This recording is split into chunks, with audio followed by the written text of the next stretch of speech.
One afternoon in November of 1980, 28-year-old John Reed sat at a table on a hotel veranda in the tiny village of Barcelos, Brazil, which was a 2-day boat ride up a river from the Amazon jungle's largest city of Manaus. And sitting across from John was the legendary chief of the Uga Mongolula tribe, Tatunka Nara.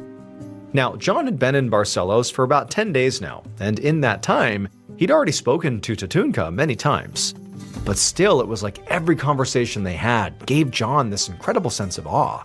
He really felt like his whole life had been leading up to this exact moment of being here in Barcelos, about to go on this grand adventure. So Barcelos and Tatunka were very far away from where John had grown up. I mean, this was a very foreign place. John grew up in San Francisco, California. But even growing up in those suburbs as a kid, he had always dreamed of coming here and literally meeting Tatunka. So it was like surreal he had really done this. And if things from here on out went the way John hoped they would, he might never have to even go back to America.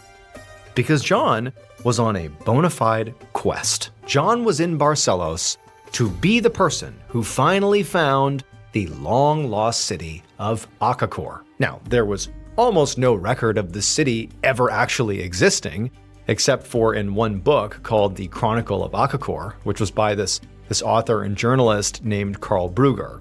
Karl wrote that Akor was the capital city of a 12,000-year-old civilization, similar to the Incas or ancient Egyptians, in that they'd lived thousands of years ago and had a big empire and an extremely advanced civilization for their time. But according to Karl, Akor and its people were way better because they were descendants from actual gods. When the Europeans eventually came to the Amazonian jungle, the people of Akor did not get wiped out because they went underground. And it was there, underground, that they rebuilt their capital and literally hid their civilization from the modern world. And in fact, the legend said that they actually still live there now, guarding a treasure that had been given to them by the gods. Now, most people called Karl's book complete fiction and said that its author just sort of made it up to make money. But John hadn't paid any attention to the naysayers, and any possible doubts that he had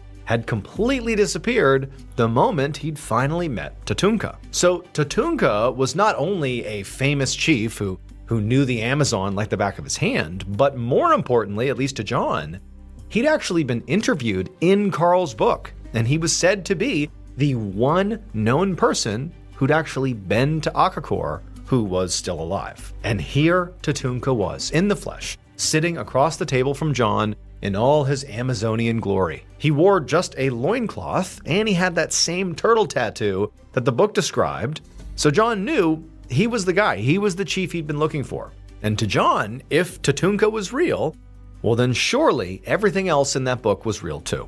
Right now though, neither John nor Tatunka were saying anything, which was unusual because normally their meetings were very animated, as Tatunka regaled John with all these amazing stories about Akor and what it was like there in his very heavily accented English. But hearing these stories hadn't been enough for John, who really wanted to know where Akor actually was so that he could actually see it with his own eyes. Now, so far, Tatunka had not told John where it was. He'd said that the people of Akor wanted to stay hidden, their survival depended on it, and so he was not going to give up their location. But today, John could feel that something was different.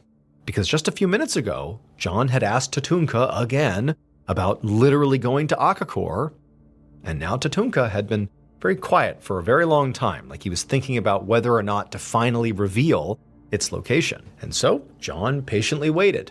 And as he sat there in this really intense silence, it was like he could almost feel Tatunka's deep wisdom oozing off of him in waves. And then finally, in his soft, very fragmented English, Tatunka began to speak.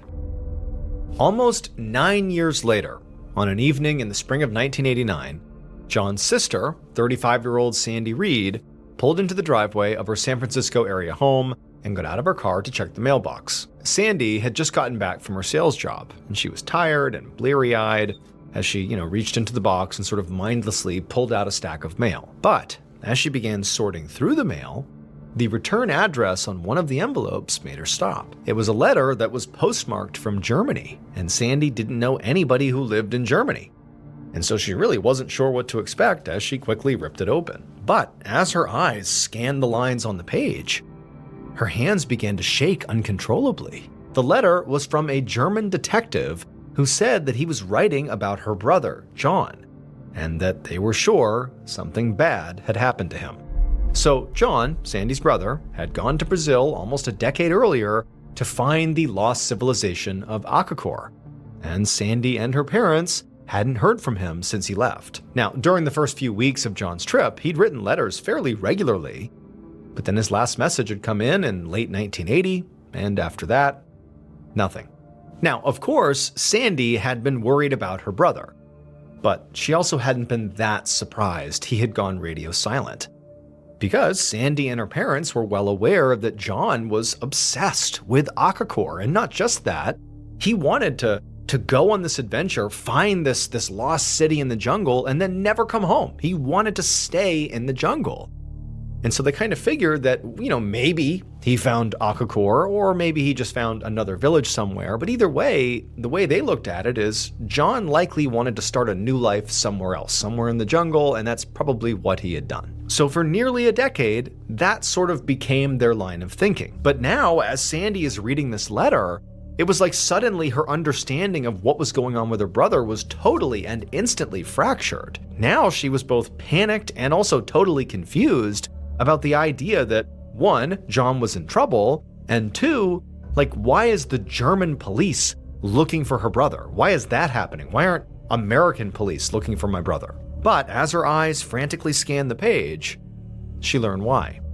The detective said they were investigating the death or disappearance of John and at least 3 other people, including a German citizen, who apparently had been lured into the Amazon by a particular book about a place called Akor. Now, this book, according to the detective, was complete junk. It was a fabrication. Akor, not a real place. But the detective believed that someone was killing the people who came looking for it. Now, the detective said they had tried to investigate, but the Brazilian officials were being very uncooperative, and he wasn't actually allowed to go to Brazil to collect evidence to try to figure out what happened here. And so basically, he was stuck, but he wanted her to know they were looking into her brother. And so by the time Sandy finished reading this letter, she felt like, well, I have to do something. If the German police, if they can't go to Brazil, maybe I can.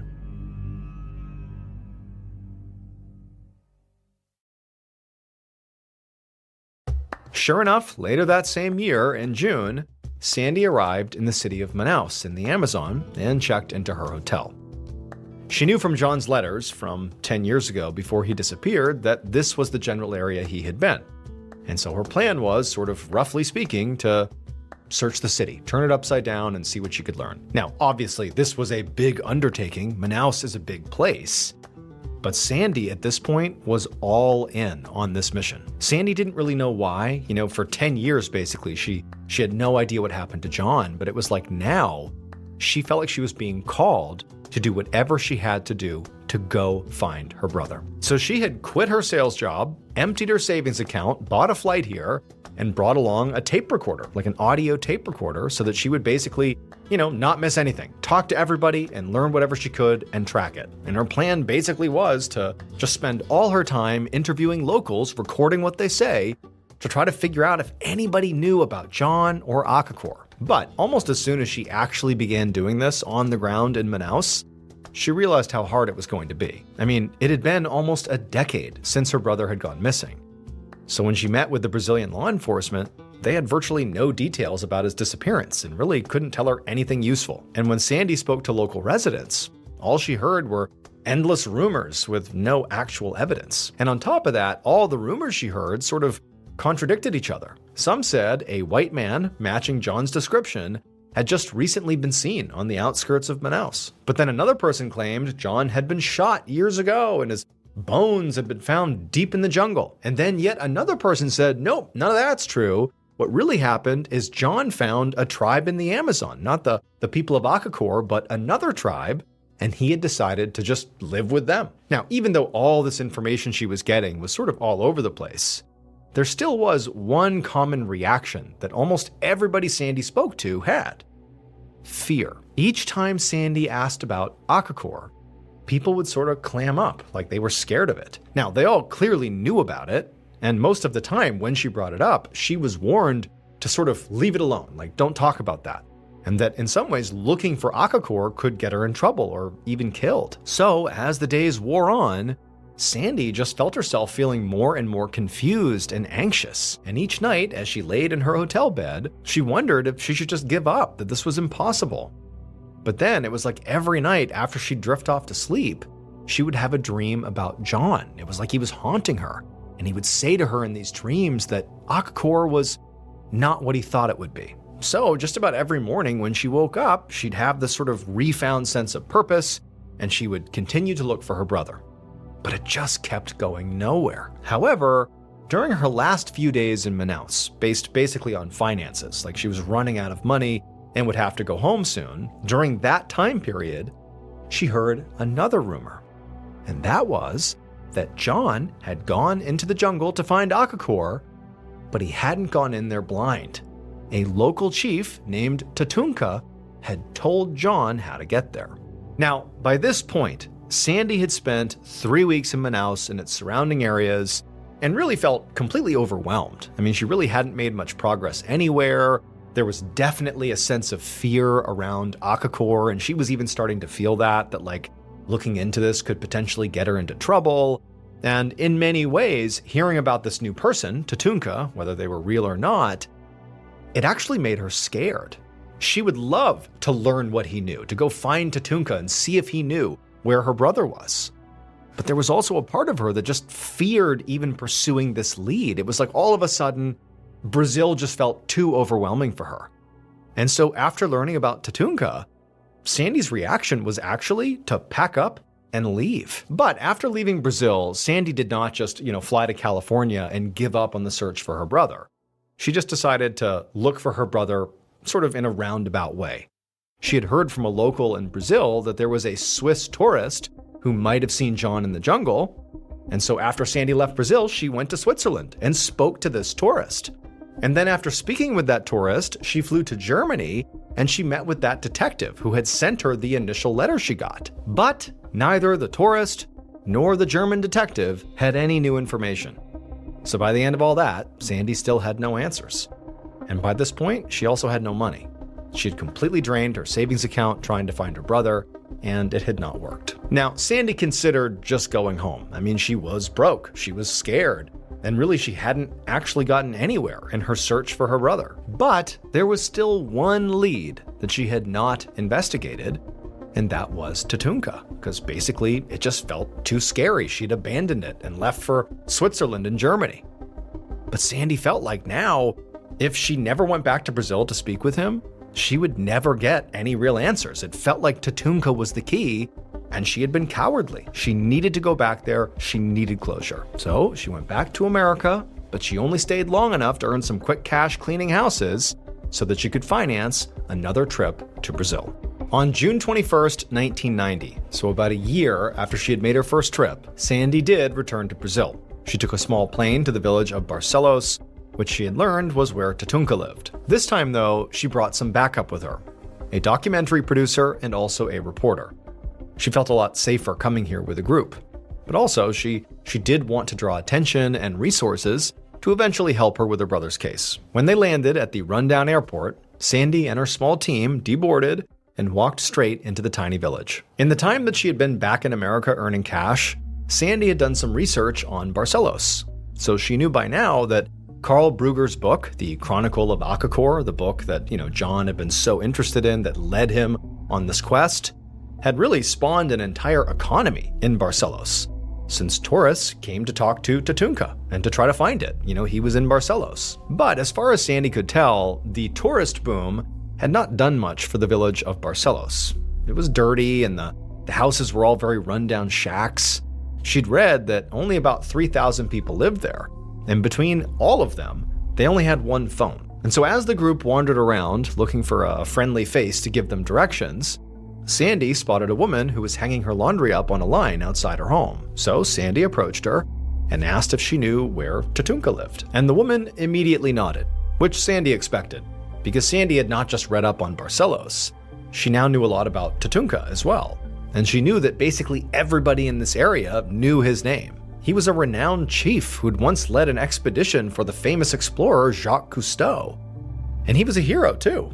One time he had saved the lives of a dozen Brazilian soldiers after their plane had crashed in the Amazon. So the country's secret service was actually in Tatunka's debt. And also, of course, Tatunka was interviewed extensively in the Chronicle of Akor, that book, and was the only known person who'd actually been to the city and knew its location. But more recently, Tatunka had settled into a quieter life and was running a hotel and giving boat tours to visitors along the Rio Negro. And so Sandy got directions to Tatunka's hotel from this woman, and as Sandy and her team began heading deeper into the village to go meet this guy, Sandy felt a mix of excitement and also fear. I mean, there was just something sort of heavy about finally meeting this guy. Eventually, the group came to what appeared to be a very isolated-looking hotel surrounded by a wooden gate. And inside of the gated area, up on the veranda of this hotel, was this very lean, shirtless man with a turtle tattooed on his chest. And Sandy knew immediately from the tattoo that that was Tatunka. As Sandy and her crew opened the gate and walked towards Tatunka, she pulled out a photo of her brother and held it up, along with an explanation of why she was there. And Tatunka, at first, just kind of listened and watched as they approached him, but then as he began to hear what she was saying, he smiled, and in broken English, he told Sandy he was surprised she hadn't come sooner. But Sandy didn't return his smile, because as she stared at Tatunka, all she could think of was how wrong everything was. Tatunka's face, the way he spoke, the way he carried himself, none of it made any sense at all. It would turn out those dreams Sandy was having where her brother John would appear to her and tell her that, Akor was not like he thought it would be, it would turn out that was correct. Akor didn't exist. However, it was not just a fake city created by that author, Karl Brugger, to sell his book. No, it was something much, much weirder than that. That whole book was based almost exclusively on the stories of Tatunka, the legendary Amazonian chief who Sandy was now meeting, in front of this weird hotel. But Tatunka, the man standing in front of Sandy, was not chief of anything. In fact, he wasn't even Amazonian. In reality, this man parading around as Tatunka was just some random German man named Gunther Hawk who had fled Germany for the Amazon to avoid paying child support to his ex-wife in the 1960s. But when he arrived in the Amazon, he wanted to blend in, but he didn't speak the language, and he had this heavy German accent. So what do? Well, he created a whole made-up story about a long-lost civilization that he supposedly descended from, Akor. The Akor story was designed by this guy just to keep him from having to pay child support. The problem was, the Akor story, the legend he created, worked too well. Gunther managed to convince local and even national authorities that he was an actual indigenous person.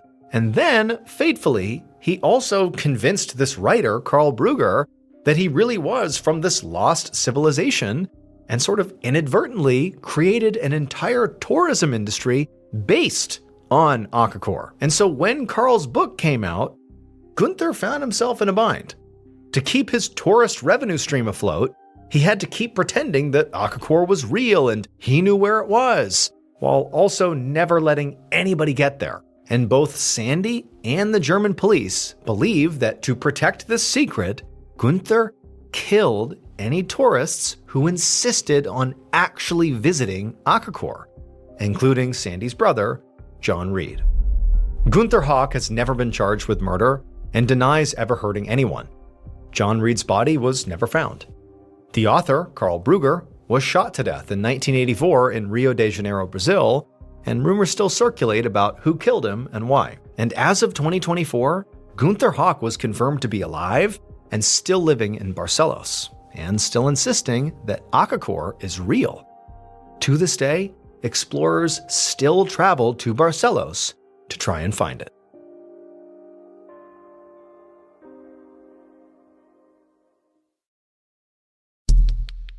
The second and final story for this episode is called The Parable. On the night of November 14th, 1994, 56-year-old DeWitt Finley drove his pickup truck up a snowy single-lane highway in the Oregon mountains. It was late, but DeWitt was incredibly alert, and it was taking every ounce of his concentration to not crash. It was snowing really, really hard, and the road was incredibly icy. Not to mention, DeWitt was towing a camper van behind his truck, and the van was sort of sliding around and causing DeWitt to feel really unbalanced as he drove. And so as he's driving along, white-knuckling here, all he could think about was how having taken this route was such a bad idea. So DeWitt was a traveling salesman, and he sold fancy camper vans, which was why he had one on the back of his truck, to drive it around from city to city and to show it off to potential new customers. He'd just been in the Oregon coastal town of Coos Bay and was now driving to Grants Pass, which was in the southern part of the state. Now, the drive should have only taken about 2.5 hours, but DeWitt had decided to take a longer, more scenic route that cut through the mountainous national forest. Except that now, instead of experiencing a tranquil, peaceful drive with lush, stunning Oregon scenery, he was stuck in a snowstorm and fighting his way up a steep, heavily forested slope with a cliff on one side. Now, for just about anybody, this would be a harrowing experience. But for DeWitt, he was especially out of his element. He was from sunny Los Angeles, California. He never drove in conditions like this. And he had only very recently moved to Montana this past summer with his fiancée and 2 kids. And while Montana did have some harsh winters, he hadn't experienced them yet, so this was really a novel experience. But DeWitt was a very religious man, and so as this drive was spiking his heart rate and making him so stressed out, he's white-knuckling his way up this pass, all he began to do was just quietly, internally pray. And for a time, this all seemed to work. Maybe the prayer was working. He was staying on the road. He was making his way. He thought, I'm going to get through this. But eventually, the truck began to slide on the slippery conditions, and DeWitt sort of panicked and hit the brakes as hard as he could, which caused the vehicle to slide even more. And then the next few seconds were just a blur of snow and darkness and trees. And then after what felt like an eternity, where he's thinking, oh my God, I'm going to go off the cliff, his truck slammed into a snowbank, keeping him from falling off the cliff. After that, everything went quiet and still. And for a moment, DeWitt just sat there, completely stunned. His heart was hammering in his chest and his whole body was vibrating with adrenaline. But after a few minutes, DeWitt calmed down enough that he was able to kind of assess the situation. Number one, he didn't go off the cliff. So that was a huge win. He survived. And then he checked himself out, and amazingly, he didn't appear to have any injuries. And also, from the inside, it seemed like his truck was okay too. Maybe he dinged up the outside, from hitting the snowbank, but it just seems like he slid off the road and he was basically okay. To DeWitt, this felt like a miracle. He immediately felt like all that praying he had done had worked. God was looking out for him and saved him. However, when DeWitt put his truck in reverse and attempted to drive out of the snowbank, his tires just spun. They couldn't get traction.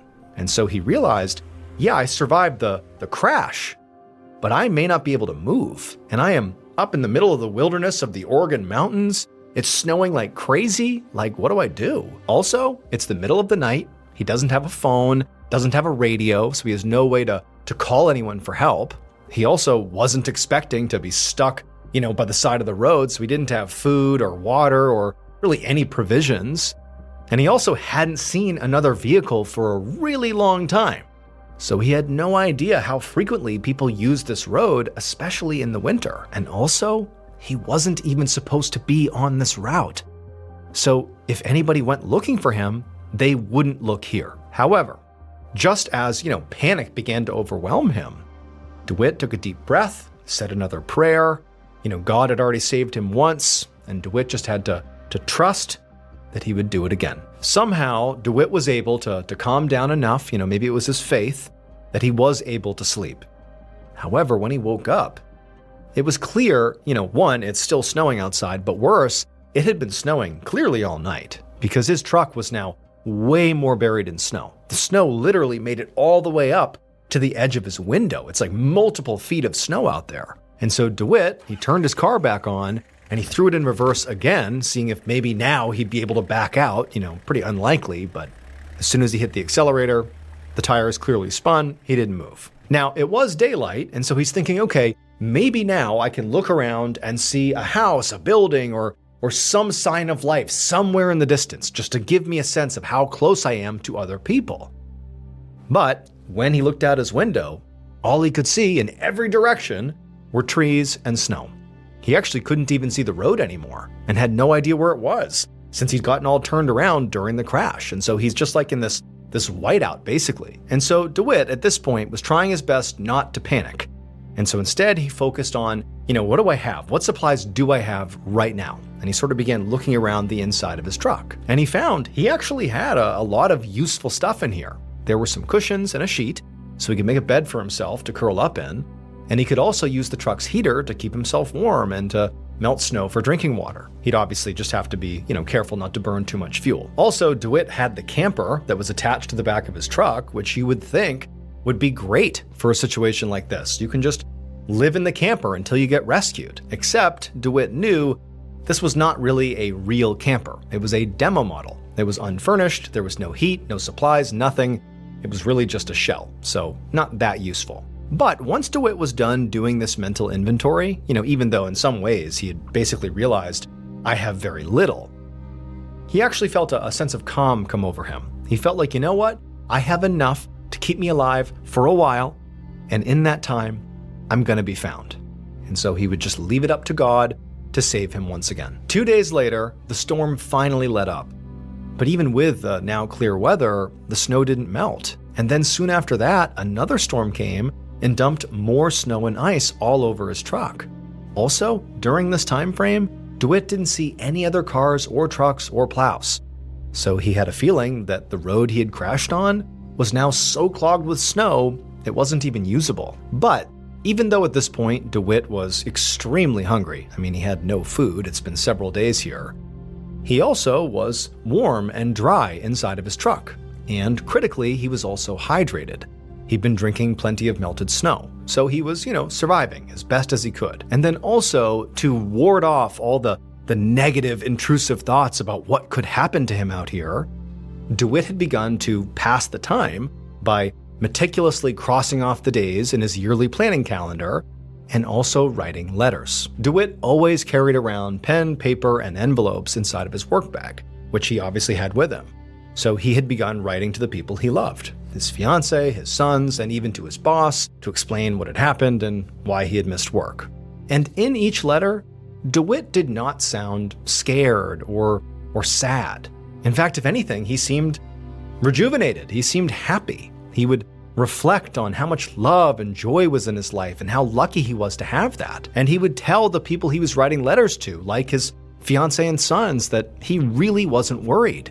He knew he was going to be okay because God was clearly looking out for him. The days turned into weeks, but DeWitt continued to stay warm and basically comfortable and alive, even without any food. But DeWitt believed that his hunger actually was a sign that God was looking out for him. DeWitt had no idea how long somebody could live literally without eating. But after 2 months, DeWitt had tracked the days in his calendar. 2 months had gone by. DeWitt felt like, I should be dead. I haven't eaten in 2 months. But he wasn't dead. And he felt like that was a sign. God was keeping him alive for his eventual rescue. It has to be.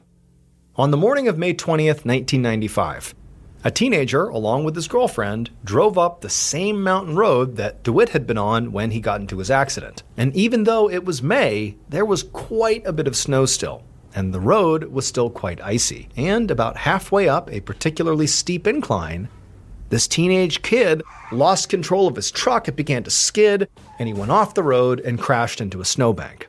Luckily, the teenager and his girlfriend were okay. And for a minute, they just sat there kind of dazed.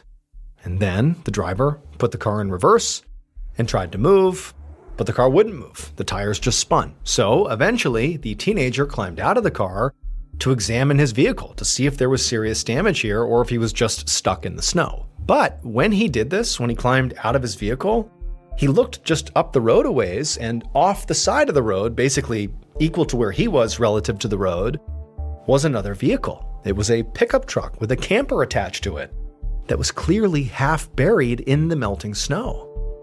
And so the teenager told his girlfriend that he was going to go take a look in case, somebody else had a wreck and they needed help. So this kid, he leaves his girlfriend and he hikes over to the truck. And when he gets there, he can't see inside of it. It's covered with too much snow. But he brushes off some of the snow, revealing one of the windows into the truck. And he looked in, and for a second, he couldn't quite see what was in there. But then eventually he saw it. And when he did, he just gasped and backed up. After DeWitt crashed, he was certain he was going to be rescued. He knew he was in an isolated part of this mountain. I mean, he clearly knew that, but he really believed that God was going to save him. He felt like it was God who kept him from going off the cliff, and now God was going to intervene and save him, that somebody was going to show up and rescue him, effectively because of God. So because of that belief, because of how strongly he believed that, DeWitt did not get out of his truck. I mean, he got out maybe to use the bathroom, but for the most part, he stayed in his truck. And unfortunately, had he just gotten out and really looked around, he would have seen there was actually a paved path that, due to the way the winds whip on that side of the mountain, the snow doesn't stick to the ground. And so even with a huge snowstorm, he would have seen a black paved path going down the mountainside, and he could have walked it down to civilization, and it would have saved him. But DeWitt was so convinced that if he just waited here, somebody would save him because God was going to save him again, he just didn't leave his truck. And then when he began to feel that incredible ache from the starvation, the fact that he wasn't dying, months in with no food, it sort of built that resolve inside of him that clearly God has a plan. Clearly. I should be dead right now, and I am not. I need to maintain faith, and I'm going to be saved. And in many ways, that's beautiful. It's poetic in some ways. But it ultimately led to his death. That teenage driver who happened to get into a car accident up on that mountain road, who then saw the truck and the camper, well, that was obviously DeWitt's truck and camper.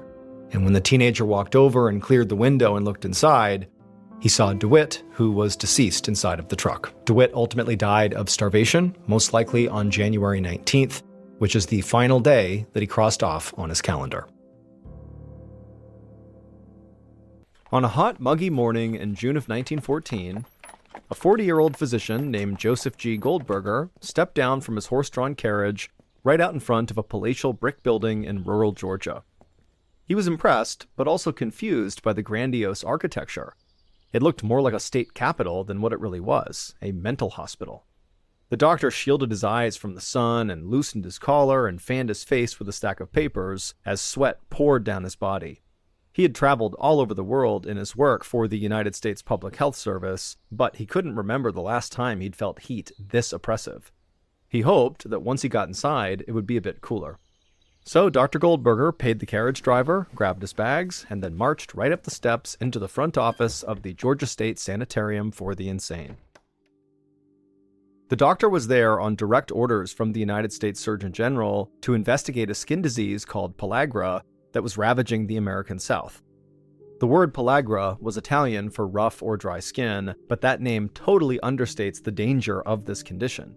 People sometimes called pellagra the disease of the 4 Ds, referring to how it progresses: dermatitis, then diarrhea, then dementia, and then finally death. Until the past decade, there had rarely been a case of pellagra in the United States, but in recent years, it had arrived with a vengeance. And now it was an epidemic. In the American South alone, there were at least 100,000 confirmed cases of pellagra. The U.S. Public Health Service had only been studying pellagra for about 5 years, so they hadn't been able to determine its cause yet, but the leading theory was that it was spread by a type of black fly that feeds on blood. And if that was true, Dr. Goldberger knew he was taking a huge risk coming here. He could get pellagra too. But Dr. Goldberger had been taking risks ever since he was a child, when his family emigrated from Hungary to New York without a cent to their name. And now he was one of the most distinguished physicians in the U.S. Public Health Service, and he had investigated outbreaks of yellow fever, typhus, dengue fever, Schamberg's disease, and typhoid fever, just to name a few. Nearly every time, he'd caught the disease he was fighting. But Dr. Goldberger was a man on a mission. He had to know why there was such a concentration of pellagra cases at places where people lived in large groups, like old age homes, prisons, orphanages, and mental asylums. He decided to start his research at this sanitarium in Georgia, one of the largest mental hospitals in the world with over 3,000 patients, many of which had pellagra. Once the doctor entered the vaulted 4-story entrance hall, he shook hands with the head nurse and explained his plan. He wanted to interview the most advanced pellagra patients first, since they had the most symptoms to study. The nurse led Dr. Goldberger out of the main building, around a fountain, and down a tree-lined road to a 3-story building. She explained that the sanitarium was segregated by gender and race. She was taking him to where the white male patients were kept. They were some of their worst pellagra cases. The doctor followed as she led the way up some stairs and then down a long hallway lined with doors. Moans and babbling voices echoed off the stone walls. Dr. Goldberger glanced through the circular windows on each door as they passed. Patients were crowded several to a room, often with widely differing conditions, from alcoholics to senile old men to people suffering violent psychotic episodes. Some of the patients were there voluntarily, but others were basically prisoners who had been brought against their will. Dr. Goldberger had seen plenty of human suffering throughout his career, but the misery of these men was still hard to witness. Eventually, they stopped at a heavy wooden door. The nurse removed a key from her ring, then unlocked the door and held it open for the doctor. Inside the cramped, low-ceiling room, a tired-looking man sat on a narrow cot. The nurse said he was a local cotton farmer named Henry, and he had one of the worst cases of pellagra at the hospital. Dr. Goldberger flinched at the sharp smell of sweat and body odor inside of the room, and also at the farmer's appearance. His appearance reminded the doctor of medical photos he'd seen of leper colonies in India. The farmer's neck, hands, forearms, and feet were crusted over in this splotchy black mass. As the doctor stepped closer, he could see that the blackness was caused by scabbed-over blood from popped sores. The room was hot and stuffy. The only ventilation was a small window on the far wall. If pellagra was contagious, this was a terrible place to visit an infected patient. But Dr. Goldberger was determined to get to the bottom of this, so he braced himself for the danger ahead and then confidently walked over to the farmer and shook the man's hand. Dr. Goldberger said hello to Henry and asked to hear his story. Henry nodded and then told the doctor that he had admitted himself to the sanitarium a few months ago. At first, Henry thought the rash on his body was just a sunburn, but the rash had continued to spread even when he was out of the sun, and then when the strange, prickly feeling spread to his mouth, he realized this had to be something worse than just a sunburn. He was worried about his wife and his kids catching whatever he had, so he had come here. And this wasn't all. Henry now suffered from near-constant diarrhea. He couldn't sleep much or taste food, and his motor skills were deteriorating. He sighed and said he knew there wasn't anything to be done. The staff had told him that since the cause of pellagra still was not known, that meant there weren't any proven treatments. There was very little they could do to help him. Dr. Goldberger asked Henry to stand up so he could examine him. But when the farmer tried to get up, his legs were so shaky he had to immediately sit back down. Dr. Goldberger was shocked to see firsthand what this disease could do to the human body in just a few months. Henry slowly raised his head to look at the doctor. His eyes had trouble focusing, and he spoke in a cracked voice as he explained his situation. His wife was too busy with their kids to actually manage the farm, and so every day Henry was here at the sanitarium was another day they were not able to tend to their crops. And if he was gone much longer, they would lose everything. Dr. Goldberger stared back at Henry and promised him that he would not stop until he discovered what caused his illness. After leaving Henry's room, Dr. Goldberger followed the nurse on a tour of the rest of the sanitarium. He interviewed dozens of men and women of different ages and races. Each case was tragic in its own way. Pellagra was relentless once it took hold. Seeing children covered in painful sores broke Dr. Goldberger's heart. It seemed like there was nothing anybody could do to help them. But what puzzled Dr. Goldberger the most was just how erratic this disease was. It didn't make sense to him why the pellagra hadn't spread further. In these hot, unventilated buildings, he would have thought entire wards would have caught it by now if it was contagious. but only a fraction of the residents were sick. That night, as Dr. Goldberger went over his notes in his room, he realized that the next step was to interview the staff, all 293 of them. The following morning, Dr. Goldberger was given a vacant office to conduct his interviews. He made sure the survey he would give each staff member was very thorough: how long each person had worked at the sanitarium, which ward they were stationed in, what their interactions had been with every patient, as well as everything about their daily routine. One after another, the staff came in, introduced themselves, and patiently answered every question, and all of them were smiling and very helpful. And for some reason, something just didn't seem right to Dr. Goldberger. An hour into the process, it struck him. None of the staff were sick in the slightest. These were people who worked in buildings full of patients with pellagra, yet none of them showed even a single symptom of having caught the disease. This made Dr. Goldberger wonder, was pellagra really contagious? The prevailing medical theory was that pellagra was an infectious bacteria carried by insects that spread the disease with their bites. If that theory was right, then why were these insects only infecting patients and not the staff? Black flies looking for blood will bite anyone. Dr. Goldberger suspected that something else besides black flies must be causing this disease. In fact, he wondered if pellagra was really an infectious disease at all. He almost laughed out loud with relief. This might be the first time in his career of fighting epidemics that he himself did not get sick. And so if this theory Dr. Goldberger was thinking about was correct, then it was totally useless to make people sick with pellagra stay in isolation. The much more important task was trying to figure out what was causing the pellagra in all these people. Thankfully, the hospital had a telephone. Once Dr. Goldberger wrapped up his interviews with the staff, he called the Surgeon General and received permission to continue his investigation. Dr. Goldberger wanted to inspect another hotbed of pellagra outbreaks, this time at an orphanage in Jackson, Mississippi. And as Dr. Goldberger headed to his room to pack, one of the nurses pulled him aside. She said she had bad news. Henry, the local cotton farmer, had just been found dead inside of his room. Dr. Goldberger shook his head. He wondered how many more people like Henry would die before he could figure out what was causing this horrible disease.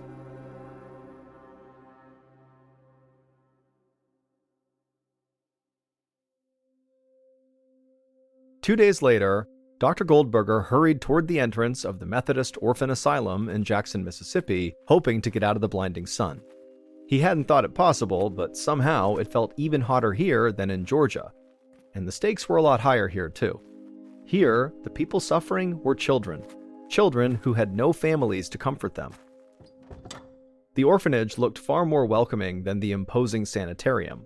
It reminded Dr. Goldberger of a small country church, with an arched entryway and 2 bell towers above.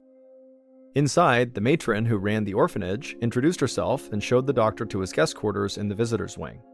After putting away his things, he followed her on a tour of the building. Despite the building's friendly exterior, Dr. Goldberger realized the place needed serious maintenance. As the matron showed him around, he could see cracks in the ceiling, and the bathrooms smelled swampy, like they'd recently flooded or had plumbing problems. The staff was also quite small compared to the number of kids they were caring for, but the kids were relatively well behaved and happy. The doctor poked his head in one of the dormitories and noticed the majority of the beds were made. When they approached the hospital ward, the matron warned Dr. Goldberger to brace himself for a very unpleasant sight. The ward was a long, low room lined with narrow beds, almost like an army barracks. Fully 1/3 of the orphanage, 68 kids, were isolated here because they all had signs of pellagra. In some kids, the pellagra rash had spread up their neck and onto their face. As Dr. Goldberger followed the matron through the room, a particularly sad-looking girl, who looked to be about 8 years old, caught his eye. She was sitting cross-legged on her bed, holding a book. Dr. Goldberger noticed stripes of red sores creeping out beneath the cuffs of her sleeves. The doctor sat down next to her and asked how she was feeling. The girl said she couldn't sleep anymore because her body constantly itched all over, and whenever she scratched it, her skin burned like it was on fire. She peeled back the collar of her shirt to show him. Her neck was ringed in a dark, scaly rash. Dr. Goldberger patted her hands and told her to stay strong. He was going to do everything he could to help her. She nodded, but she did not seem convinced. As Dr. Goldberger looked around the ward, he realized that nearly all of the kids were within a couple of years of this little girl's age. He saw almost no preschoolers or teenagers, even though the orphanage provided homes for kids from birth to age 18. Dr. Goldberger was puzzled, but he kept his thoughts to himself. Dr. Goldberger stood up and followed the matron outside to where a group of older children were helping build a storage shed. The matron explained to the doctor that that was today's chore. As Dr. Goldberger watched these teenagers sawing and hammering planks of wood out in the sun, he was struck by the contrast between them and all the younger children inside the hospital ward. These older kids looked so happy and healthy, and none had even the faintest sign of pellagra. The doctor jotted down some observations in his notebook and then followed the matron to their final stop, the nursery. Inside, it was loud and crowded, with infants and small children scattered all about. Some were playing with blocks and old weathered toys, while others napped on cots. The room felt hot and chaotic, but as Dr. Goldberger studied these kids, he couldn't see any signs of sickness. They were just maybe a bit dirty, like you'd expect active kids to be, and so it comforted Dr. Goldberger to see some signs of normalcy here. After dinner, the doctor stayed up for a while organizing his research. He was beginning to see strange patterns in who got pellagra and who didn't. At the sanitarium in Georgia, pellagra had struck people from every age group, from grandparents to young kids. But here, at this orphanage, all the pellagra patients were the same age group, between 6 and 12. This was new. He'd never encountered a disease before that only affected people of certain ages. Dr. Goldberger now felt confident pellagra was not spread by black flies, but he had a new riddle to solve. Why would infants and older kids not get pellagra while the kids in the middle of those two groups were getting so sick? Dr. Goldberger laid in bed, thinking in circles and listening to the drone of cicadas outside. But he couldn't sleep. He just couldn't get those faces of the kids in the sick ward out of his mind. The next morning, Dr. Goldberger woke up early, gathered his notes, and called a meeting with the matron. He wanted to know every detail of how the kids at the orphanage were cared for, from daily activities to sleeping arrangements to meals. The matron explained that they tried to make the kids' lives as normal as possible, but it had grown more difficult in recent years because of cutbacks to the orphanage's funding. The staff had been forced to ration the more expensive foods. For instance, now only the youngest kids were given milk, because it was essential to their growth, while all the other kids went without it. The staff had also begun assigning chores to the older kids. The orphanage needed constant repairs, but because of these cutbacks, they could no longer afford to hire outside help. And so in exchange for their labor, the older kids were given bigger and better meals, including meat and vegetables, at least once a week. By comparison, the kids in the middle, between ages 6 and 12, ate mostly cornmeal with molasses. On rare occasions, they got whatever low-quality meat the orphanage could scrounge up. They got almost no milk or vegetables at all. Dr. Goldberger was stunned. The kids in the 6 to 12 group were not getting enough to eat, and they were overwhelmingly the ones getting pellagra. Of course, he knew that a bad diet could lead to health complications, but it didn't make sense that it would cause something as horrible as pellagra. The doctor then asked the matron if there were any kids in the 6 to 12-year-old age range who showed no signs of pellagra. Unfortunately, almost all of the kids in that middle age group had at least some symptoms of pellagra. But then she smiled and said actually there were a few kids in that age group who were totally healthy. They were 3 troublemaking 12-year-olds named Charlie, Henry, and Frank. That was not what Dr. Goldberger wanted to hear. If some of the kids eating this terrible diet were not getting the disease, then food had nothing to do with who got sick. The matron led the doctor outside to a courtyard where the 3 troublemaking boys were running around playing tag. None of them looked sick at all, even though they lived in a facility full of kids their age ravaged by disease. So what made these 3 special? Dr. Goldberger walked up to the 3 kids and asked how they'd been feeling lately. The boys looked at each other, confused by the question, then shrugged and ran off to continue their game. The doctor smiled. Disinterest was a normal reaction for happy, distracted kids. They clearly were not worried about their health. So the doctor thanked the matron and then headed back to his room, wondering if Charlie, Henry, and Frank held some secret to avoiding pellagra. And if they did, he desperately needed to know what it was. Dr. Goldberger stayed up late that night trying to solve the riddle of the 3 healthy boys. He combed through all the existing research on pellagra, searching for an answer for why they were not getting sick. He got so lost in thought that when he finally looked up, it was almost midnight. He decided a little breath of cool night air might help him sleep easier, so he got up and left the room. But just as he closed the door and stepped into the hallway, Dr. Goldberger heard hushed voices. In the otherwise silent orphanage, the sound echoed. He held his breath and listened. There they were again, whispers and then footsteps. The doctor tiptoed towards where the noise was coming from, and he peered around the corner just in time to see the doors to the cafeteria's kitchen swinging shut. The doctor crept along the hallway to the cafeteria entrance, and when he got there, he put his ear up to the door, and he could hear inside the cafeteria cupboards opening and excited voices muttering. The doctor peeked through the gap between the double doors, and he stifled a laugh. The 3 boys from earlier, Charlie, Henry, and Frank, were raiding the pantry. Dr. Goldberger was tempted to leave them be, but he realized that whatever they were eating might explain why they had not caught pellagra. So he slipped into the kitchen and cleared his throat. The boys instantly spun around, embarrassed looks all over their faces. They'd been caught red-handed, and there was no hiding it. But Dr. Goldberger immediately assured them that they were not in trouble. In fact, he said, they could actually be a big help to him. All he needed to know was what they were eating. If they told him, he'd go back to his room, and this could be their little secret. The boys exchanged confused glances, and then nodded to each other. They went to the pantry and pulled out the food they'd been stealing. A few peaches, a handful of peanuts, and some leftover chicken. Dr. Goldberger smiled, and then, in a conspiratorial whisper, asked them if they'd done this before.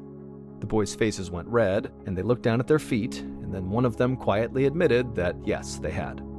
Dr. Goldberger felt a surge of excitement.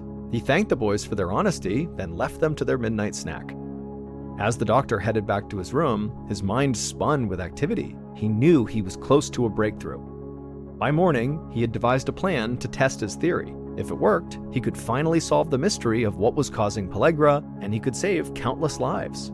But Dr. Goldberger's experiment would take a little patience and more than a little danger for the people who actually took part in it. 8 months later, in February of 1915, on a pleasantly cool Mississippi morning, Dr. Goldberger stood outside of a brick building that looked just like a castle, complete with turrets and battlements. This would be his new home for the next 6 months, and where his grand experiment would take place, Rankin State Prison Farm. He needed a controlled environment for his test to be scientific, and this place was as controlled as it got. To date, there had been 0 cases of pellagra at this prison. But if the doctor's theory was correct, that would not be the case for much longer. Dr. Goldberger regretted what he was about to do. Pellagra killed about 1 out of every 30 people, and if he wasn't careful, his experiment could cost lives. But he didn't feel like he had a choice. People were counting on him. Already, dozens of his patients at the sanitarium and orphanage had died, and the pellagra outbreaks at those locations were not showing any signs of slowing down. So Dr. Goldberger went inside, and the warden then led him to the setting for his experiment, a prison within the prison. It was a private, newly built barracks with barred cells, a cafeteria, and a small screened-in yard. Throughout the experiment, the inmates here would have no contact with the rest of the prison population, so there could be no contamination. In exchange for agreeing to be a human guinea pig for 6 months, the 11 prisoners in the experiment would be given full pardons, $5, and a new suit. The warden then gave his sign to his staff, and the prisoners were brought in. 11 hardened men in pinstripe jumpsuits. Dr. Goldberger watched them file in for breakfast, taking a plate of food from the cafeteria workers and then settling in at a long table. Everyone was tense and alert, like nobody knew what to expect. But once they began eating, the mood turned festive. They cleared their plates, went for seconds, and cracked jokes about how lucky they were. This was a vacation compared to what they were used to. But Dr. Goldberger knew that if his experiment worked, the next 6 months would be anything but relaxing. Because if his suspicions were correct, then these men would contract pellagra and all the horrible suffering that came with it. Almost 6 months later, Dr. Goldberger woke early in his room at the prison and pulled out his calendar. It was the second week of September. The experiment's deadline was approaching fast, and he wasn't getting the results he had hoped for. In 6 weeks, all the funding for this would end, the barracks would be dismantled, and the prisoners would walk free. But there really was nothing Dr. Goldberger could do to make things move faster. The experiment had to move at its own pace. A few inmates had complained of some new ailments, headaches, backaches, dizziness, nausea, but they were nothing that could be pinpointed as pellagra. Just then, a guard knocked on the door and said there'd been an incident with one of the prisoners, who was now restrained in his cell and demanding to talk to the doctor. Dr. Goldberger followed the guard to the prisoner's cell, and as soon as the inmate caught sight of the doctor, the inmate began yelling. He called Dr. Goldberger a crook and shouted that he'd rather just serve his entire sentence back inside the regular prison than stay another second in this hell. Dr. Goldberger was not surprised. The joyful mood from the beginning of this experiment had totally worn off. Many of the inmates were grouchy and irritable, and he was getting yelled at a lot. Dr. Goldberger watched the prisoner thrash against his restraints and howl, when suddenly the doctor caught a glimpse of something through a tear in the prisoner's shoulder seam.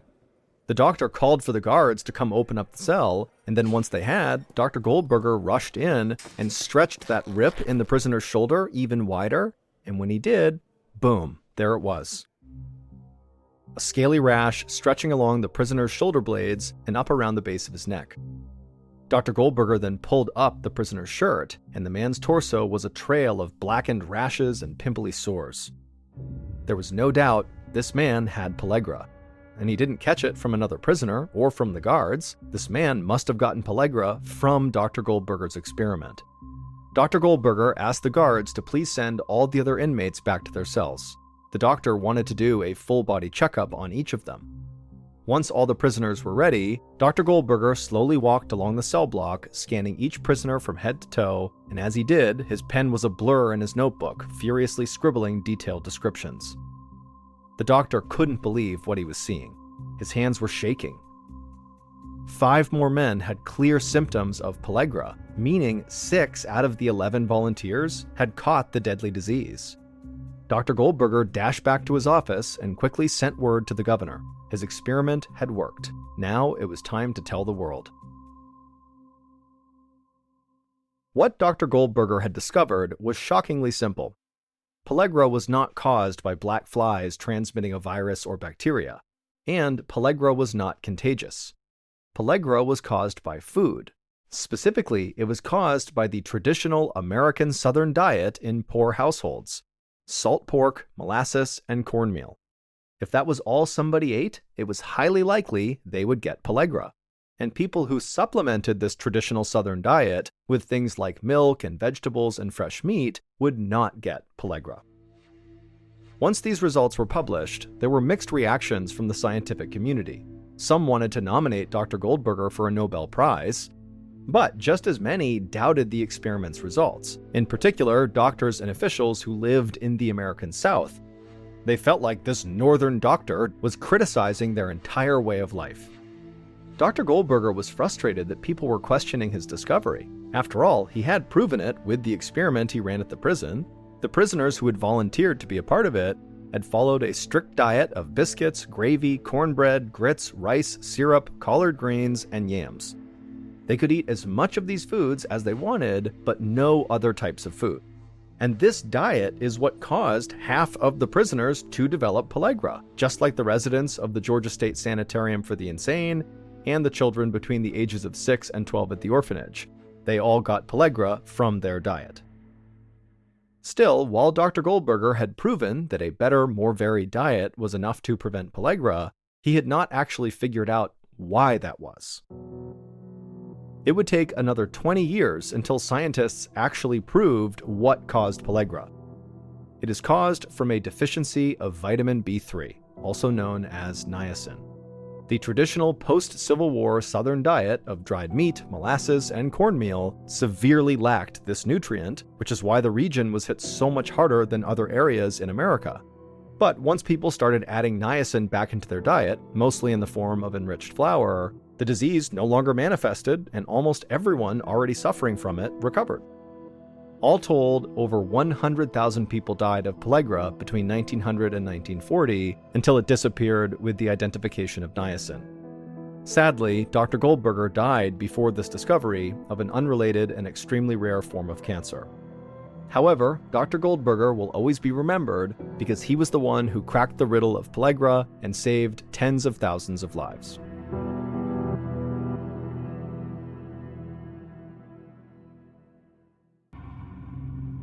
On the morning of March 22, 1977, a 44-year-old woman named Ruth Morgan rushed around her kitchen in the American city of Tucson, Arizona, like she did almost every day. Ruth was making sure her 4 daughters had everything they needed for school. As she did this, her girls all sat at the kitchen table eating their cereal, and their father, Ruth's husband, 39-year-old Chuck Morgan, sipped his coffee nearby. Ruth wished that Chuck would notice that she could really use some help right now getting the girls' stuff ready, but like he had been more and more recently, Chuck just seemed to be off in his own world. Annoyed, Ruth opened the fridge, took out 2 lunches packed in paper bags, and handed them to her younger daughters, and then she grabbed 2 backpacks that were lying on the floor nearby, and she handed them to her older girls. Then, a few minutes later, all 4 girls were hurrying out the door toward the car, with Ruth and Chuck following after them. As Chuck climbed into the driver's seat of their Mercury Cougar, Ruth, who was standing outside the car and would not be joining them, asked Chuck what time he'd be home from work.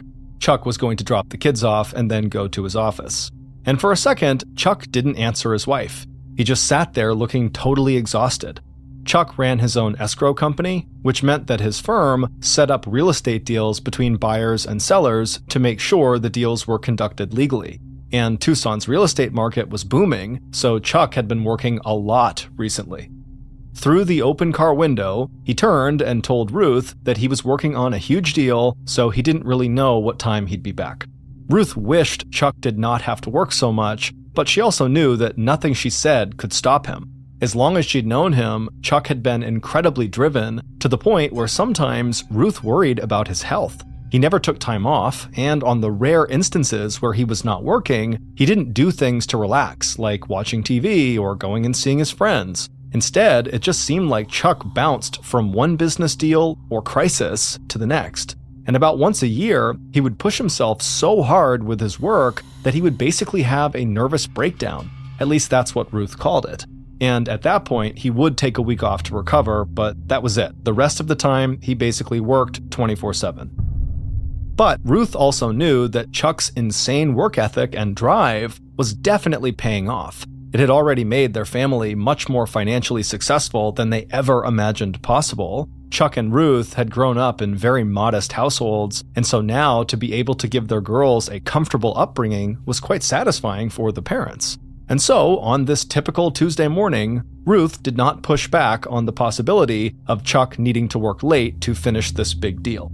Instead, she just told him he looked great in his brown suit, she gave him a kiss, and watched as he turned on the car, pulled out of the driveway, and headed off in the direction of the girls' school. That afternoon, the girls came home from school on their own power, and Ruth sent them outside to play while she got dinner ready. She set a place at the table for the whole family, including Chuck, but when 6 o'clock rolled around and Chuck was still not home, Ruth and the girls decided to just eat without him. And when Ruth got the girls bathed and into their pajamas and tucked them into their beds, Chuck was still not home. But Ruth was not worried. This really was kind of typical for Chuck. Chuck's real estate clients were mostly rich businessmen who were buying up land all across the state, and they wanted a lot for their money. They were always calling Chuck away for meetings out of town without any warning, and sometimes Chuck would be gone at these meetings for a couple of days at a time without any notice. And at the time, in 1977, there were no cell phones, and most people, including Ruth and her family, didn't have answering machines. And so, when Ruth hadn't seen Chuck or heard from him, she just figured he must have tried calling the house earlier to let her know that he would indeed be out super late on this deal, but she just must have missed the call because she was out running errands, and so Chuck would just get back whenever he got back. So that night, Ruth went to bed alone, figuring that she would wake up and see Chuck in the morning, or at a minimum, she would get a call the next day from Chuck to figure out where he was, what he was doing, and when to expect him home. But the next day, Chuck did not come home, and he didn't call. And it was the same story the next day. But again, Ruth had seen this behavior from Chuck before. It was rare, but Chuck did sometimes just kind of vanish for days at a stretch on certain deals. And so, at 2 a.m. on March 25th, 3 days after Ruth last saw Chuck or heard from Chuck, it was when he drove off to drop the girls at school, Ruth lay awake in her and Chuck's upstairs bedroom, trying to now convince herself that Chuck was fine, that everything was okay, that this was totally normal. But she now knew that this was officially the longest stretch of time she had ever gone without hearing from Chuck. And deep down, she started to feel like something had to be wrong.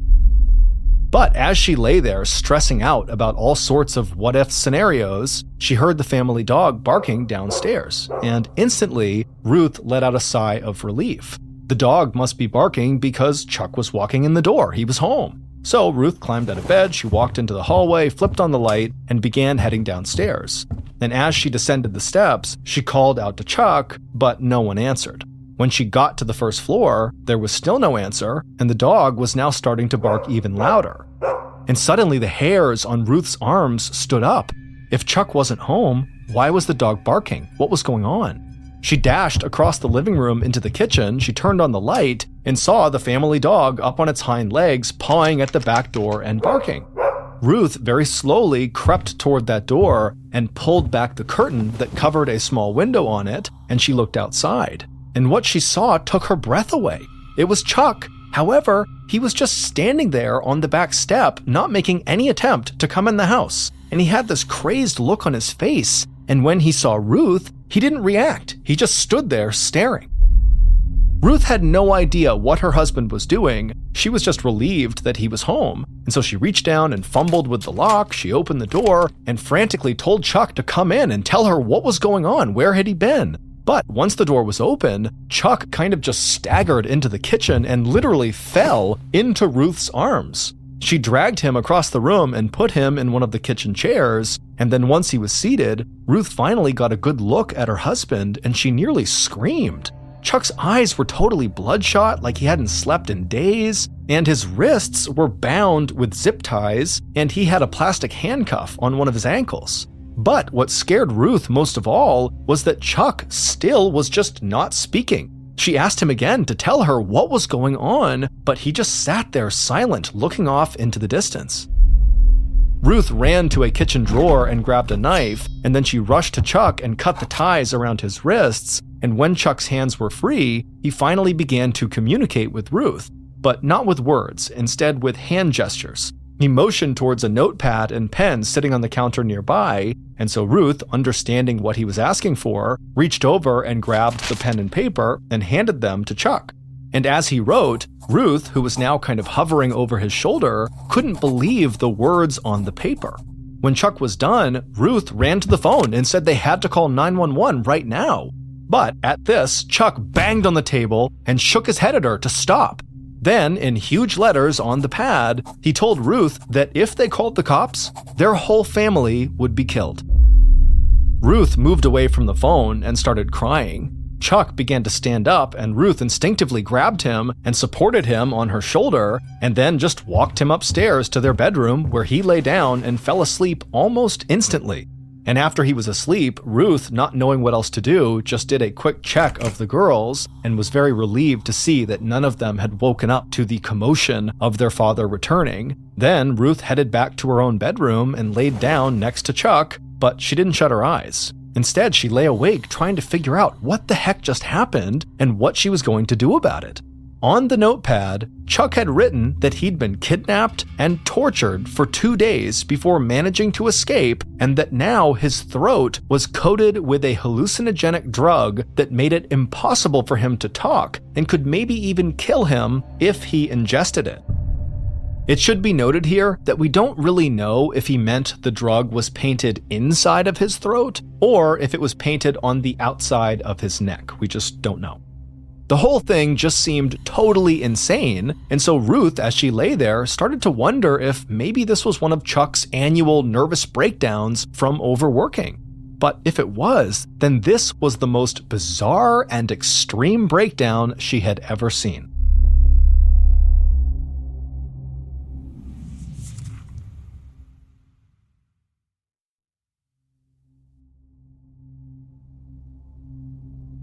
It took almost a week for Chuck to recover from whatever had happened to him, and during that time, he only communicated with Ruth via notes on a notepad. Again, he was convinced there was a drug painted either on or in his throat that he had to avoid ingesting, and so not talking was his solution. At the beginning of this recovery week, Ruth asked Chuck lots of questions about where he had been and what had happened, but again, she got virtually no answers from him.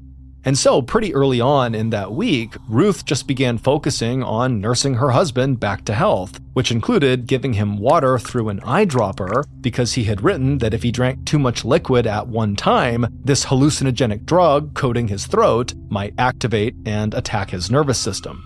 Finally, after that week of recovery was up and Chuck got out of bed and started talking again, Ruth now demanded answers about this whole crazy situation. But nothing Chuck said to her made any sense. Chuck told Ruth that owning his escrow business was not his only job. In addition to his escrow business, he was actually an undercover agent for the U.S. Treasury Department. The Treasury Department is a federal agency that investigates financial crimes. Chuck didn't say who had kidnapped him, but he said they knew he had information that could send them to prison for a long time. As Ruth listened to what her husband was saying, she simply didn't believe him. Instead, she thought this really had to be one of his big annual nervous breakdowns, and that eventually he would just snap out of this and be normal Chuck again. And so, when Chuck insisted that Ruth not tell anyone what he had told her about his real identity and the trouble he had now gotten into, Ruth didn't really care and said, "Fine, I won't tell anyone." But over the next couple of months, Chuck did not snap out of it. He did not become normal Chuck. Instead, his mental state seemed to get worse and worse. He started wearing a bulletproof vest and carrying a .357 Magnum revolver, which is a very powerful pistol, whenever he left the house. He also bought a special belt that could conceal a knife in the buckle, and he grew a big thick beard to disguise his face. He was also convinced that someone had bugged their home phone, so he started to leave the house and go to payphones whenever he had to make calls. And whenever Ruth, who was now becoming very seriously concerned for her husband, asked him what was going on or what he was so scared of, he would just tell her the less she knew, the safer she'd be. On the morning of June 7th, so about 2.5 months after Chuck had stumbled in their back door insisting he had been kidnapped and drugged, Ruth wound up driving the girls to school that morning. When she left, Chuck told her he would be going to his office that day. After Ruth left, Chuck headed to a payphone near their house and called his staff, informing them that he would be there in about a half an hour. But he never showed up. And eventually, someone from his staff called the police. Even though Ruth had done what her husband had asked and had not gone to police or told anyone about his strange behavior, she couldn't help but feel incredibly relieved when she heard that the Tucson police had put out a missing person alert for Chuck. However, when the police spoke to her, she opted to continue keeping Chuck's secret, mostly because she was worried if she told them what he told her, they would think he was crazy or dangerous. And so all she told police was that she was just very worried about him and hoped he would come home soon. 9 days later, on the night of June 16th, Chuck had still not been found, he was still missing, no one knew where he was, and this night, Ruth was home, she was sitting on the couch, staring at the television, but she wasn't really watching it. Her mind was wondering where the heck her husband was, and she couldn't help but think that something terrible had happened to him. And as she sat there staring blankly at the TV, the phone rang in the kitchen. And suddenly, Ruth felt a jolt of energy, thinking maybe it was Chuck. And so she ran to the kitchen, she answered the phone, but instead of hearing her husband's voice, she heard a woman's voice that she didn't recognize, and in a quiet voice, the strange woman said, "Ruthie, Chuck is all right. Ecclesiastes 12, 1-8. Then the woman hung up.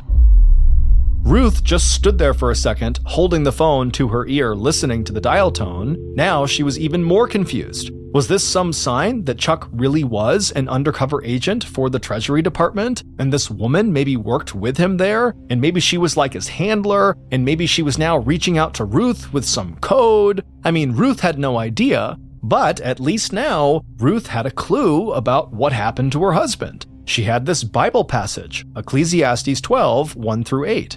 So Ruth hung up the phone and ran to a bookshelf in the living room. She stretched up to reach the top shelf and she grabbed her family Bible. And then Ruth rushed with the Bible to the couch. She sat down and flipped through the pages until she got to the book of Ecclesiastes, chapter 12, verses 1 through 8. Ruth read the verses, but she didn't understand what they could possibly have to do with Chuck. They read in part, quote, "Men are afraid of a high place and of terrors on the road. Remember him before the silver cord is severed and the golden bowl is broken." End quote.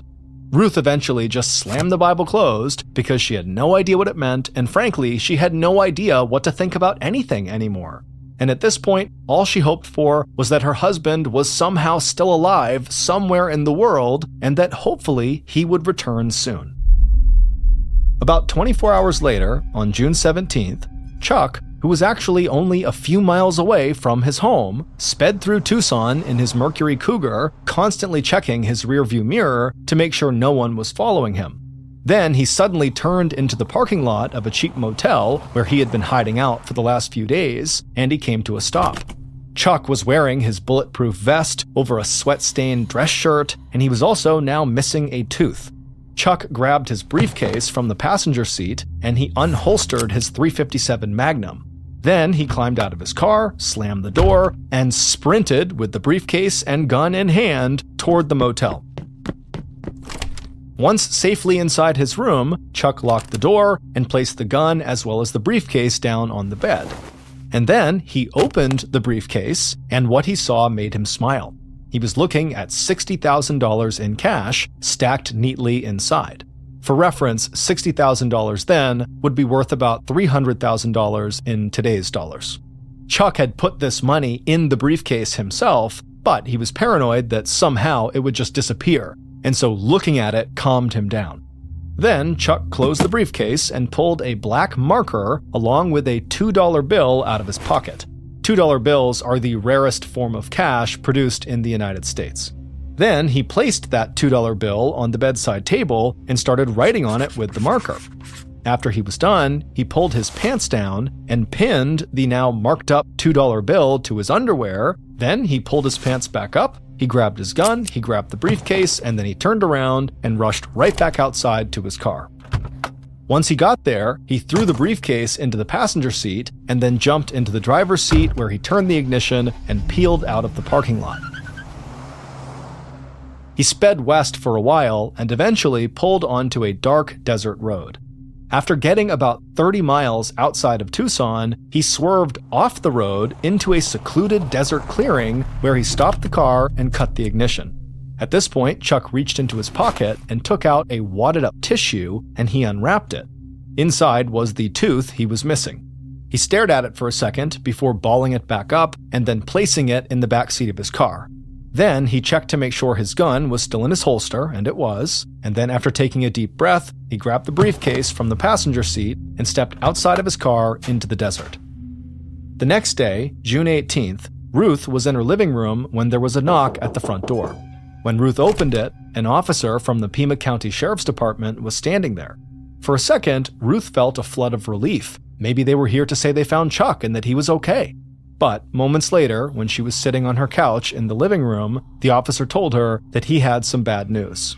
2 people driving down a highway in the desert to the west of the city had just discovered Chuck's body. The officer told Ruth that Chuck was lying out in the sand and appeared to have committed suicide. The officer suggested that perhaps Chuck had had some sort of mental breakdown, as his appearance was totally bizarre. He was missing a tooth that looked like it had recently been knocked out or pulled out. He was armed with this powerful firearm, and in his pocket was a $2 bill with incomprehensible messages written all over it. Ruth was absolutely devastated, even though she wasn't really shocked at the news. After a moment, when she had composed herself, she asked the officer if any of the messages on the $2 bill might be like a suicide note for her and the kids, explaining what had happened. And the officer just shook his head and said, no, there was no communication left behind besides on this $2 bill, and that was definitely not intended for you. After hearing this, Ruth finally just broke down and sobbed. She felt a horrible sense of guilt and regret about how she had handled Chuck's behavior over the last few months. She wished she had just totally ignored his request and gone to the police right away, or at least told someone about what was going on with him, because maybe then he'd be alive. But underneath her own feelings of guilt, Ruth also started to feel kind of angry with Chuck. Why hadn't he left behind some sort of note for her or the kids? Why would he take his life without at least explaining the situation to his own family who he loved? It made no sense. In the aftermath of Chuck's death, Ruth planned his funeral and focused all of her energy on making sure her girls were okay. She didn't want to believe that Chuck had killed himself, but the police department was adamant that that was what happened. And in time, Ruth and her kids began to accept that that was the reality. Fast forward to sometime in the late 1980s, roughly a decade after Chuck had died, and Ruth was home in the same house she had shared with Chuck when her phone rang. And when she heard what the man on the other end of the line had to say, her heart suddenly started to beat rapidly, and she had to grab a chair to sit down. The caller's name was Don Devereaux, and he was an investigative reporter, and he told Ruth that he wanted to meet with her because he had something very important to tell her. Something he said she might not believe. It was about her late husband, Chuck. When the pair met at a local coffee shop, Dawn asked Ruth if she was really ready to hear everything, even if it was painful. And Ruth, even though her voice trembled, didn't hesitate. She said, "Yes, tell me." Based on Dawn's independent investigation following Chuck's death, this is a reconstruction of what Dawn believes could have happened on the night of June 17, 1977, the night that police said Chuck committed suicide. According to Dawn's theory, on the night of June 17th, Chuck drove out into the desert, he parked, he stepped out of his car carrying that briefcase that contained $60,000 in cash, he had his .357 Magnum pistol on his hip, and more guns in the car, and as he's standing out there, he sees up ahead headlights suddenly appear a few yards away from where Chuck was standing, and once that car came to a stop, a man stepped out who was wearing a dark suit. Chuck took a step towards this man, but the man quickly pulled out a gun and aimed it at Chuck, and so Chuck froze. The man told him to show him the cash, at which point Chuck did open up the briefcase. The man told Chuck to put the briefcase on the ground and turn around, and so Chuck followed the instructions, believing that in just a few minutes, the nightmare he had been living through would finally be over, and he would be able to drive back home to Ruth and his girls, and then they could move far away and put all of this behind them forever. After turning away from the man in the suit, Chuck stood there listening to the sound of this man walking closer and closer to him. And then this man's footsteps stopped right behind him, and suddenly Chuck would have felt a jerk by his hip, and he would have realized the man in the suit had grabbed Chuck's gun from its holster. And then before Chuck could do anything, this man had fired Chuck's gun into the back of Chuck's head, killing him instantly. Then the man in the suit wiped the gun of his fingerprints and positioned it near Chuck's hand to make it look like Chuck had shot himself. Then the man in the suit grabbed the briefcase, walked back to his car, and drove away, leaving Chuck's body where he fell. Dawn wasn't sure if Chuck actually worked undercover for the U.S. Treasury Department, but Dawn did think that Chuck had somehow gotten involved with organized crime, most likely through his escrow business. Dawn believed that Chuck had been conducting illegal real estate deals that allowed criminals to smuggle drugs into Arizona from Mexico, and then Chuck was then laundering their drug money for them. Money laundering is concealing money gained illegally by transferring it through international banks into legitimate businesses like real estate. Dawn knew that weeks before Chuck's supposed kidnapping, the state of Arizona and the Arizona Attorney General's office had named Chuck as a witness in a trial that involved an organized crime boss. Dawn believed that that crime boss had hired a hitman to kill Chuck to keep him from testifying against him. And most likely, according to Dawn, Chuck had figured this out. And so that was why Chuck had begun carrying a weapon around and wearing a bulletproof vest all the time. But Dawn said he had learned from a friend of Chuck's, a woman known simply as, quote, Green Eyes, that the hitman had told Chuck he would call off the hit if Chuck just paid him, the hitman, $60,000 in cash. So Don believes that Chuck jumped at this opportunity to save himself, and it was likely the reason he left his house on June 7th, 1977, to go get the money and pay off the hitman. However, the meeting with the hitman didn't happen until June 17th, 10 days later. And obviously the hitman did not keep his promise. The hitman was very likely the man in the suit, and he just took the money from Chuck and killed him anyways. And so as for what Chuck was doing and why he was avoiding his wife and kids and the police during those 10 days between when he left his house on June 7th and disappeared and when he was killed on June 17th, Don, and everybody else for that matter, has no idea. And that was far from the only unanswered question in this case. The friend of Chuck's, known as Green Eyes, admitted to being the woman who called Ruth on June 16th, the night before Chuck died, to mention that Bible verse from Ecclesiastes. However, she never specified what it meant. Don believed that the Bible verse could be a code that Chuck had asked Green Eyes to pass along to Ruth and his family, maybe to signify that he was okay. But if the Bible verse was really a code, why hadn't Chuck given Ruth a way to crack it? Because she had no idea what it meant. Again, Don doesn't know, and really no one knows why. As for the tooth that was found in the back seat of Chuck's car out in the desert, Don said that had a very specific meaning.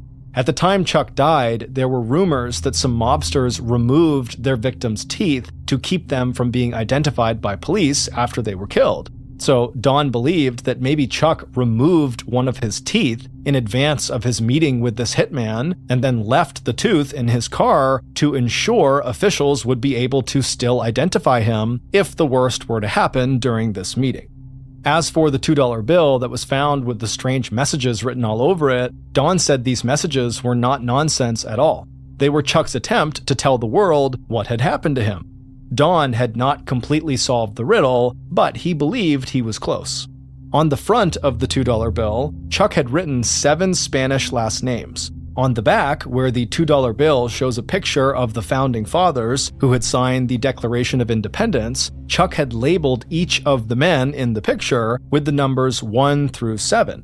He had also scrawled a crude map of a route from Tucson to the Mexican border. Don told Ruth that he believed the names and the map were Chuck's way of pointing to specific smugglers moving drugs between Mexico and Tucson.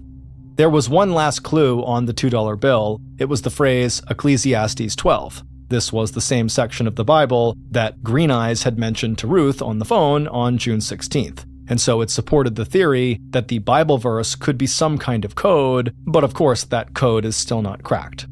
After Don finished telling Ruth his theory about Chuck, Ruth felt a sense of relief that maybe finally she had gotten the explanation she had so desperately wanted for all these years. But at the same time, it was clear that Don's theory was just that, a theory. And there are many more compelling theories about Chuck, some that include him actually being an undercover agent for the government, others that paint him as a man who simply lost his mind. But as of today, all we know for sure is that Chuck was found shot to death out in the desert, and officially, his death is still listed as a suicide.